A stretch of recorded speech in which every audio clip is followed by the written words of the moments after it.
Konnichiwa! Alright, so we've been on a few other property journeys, and what I want to chat to you about today is how to determine the value or the price of a property here in Japan. Now, I've come across 6 main factors of what to consider when you're determining the value or the price of the property. So the first one is location.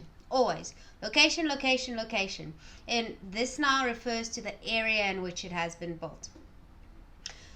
The second one is distance from a station. Now, this isn't just any normal bus station or whatever. It must be from a specific train station.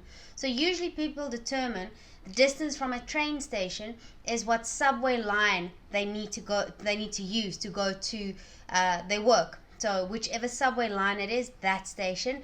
Also, if it is a bigger station or more of a smaller station. So first one is location, then distance from a specific station, and this is walking distance. Remember, Japan is very much outdoorsy and walk. So how far it is to walk to the specific place. Anything over about 10 minutes starts to get far. So we prefer, if it is a good location for the specific property, the distance from the station is usually about 5 minutes or less walking distance from the station. Then, third one is the size of the property. Now, remember, in Japan, they don't go on the amount of bedrooms. It's the actual square meters. So how many square meters is this specific property? That is how they say the size. Location, distance, size.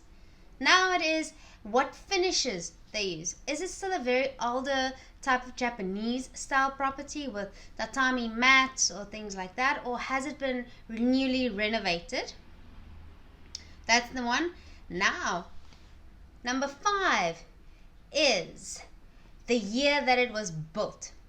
So in one of my previous videos, we did say that if you buy a property after 1982, the earthquake regulations have been set in, which is true, but the newer type of buildings do have more value, and anything that is more than about 30 years old or 30 years old, built more than 30 years ago, they see as very old. So buildings from the 20,000s is a lot better. So first of all, let's just recap quickly how to determine price or the value of a property.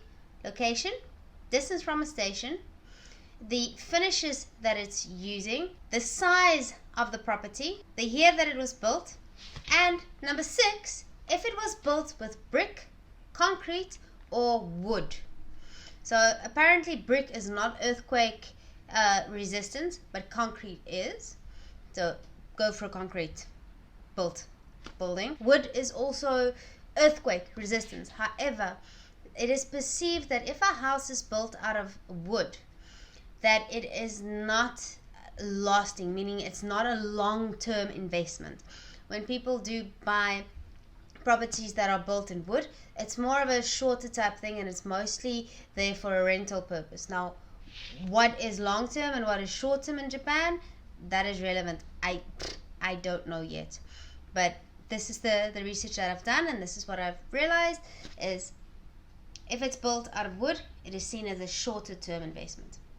Just to recap quickly, my 6 Thompson tips of when you buy a property, how to determine the value of the property. First, the location, the distance, the size, the finishes, the year that it was built, and what is the product's use, if it's concrete or wood or brick. I hope you find this valuable. Please do subscribe to my YouTube channel, and let's chat again. The Thompsons' journey through Japan.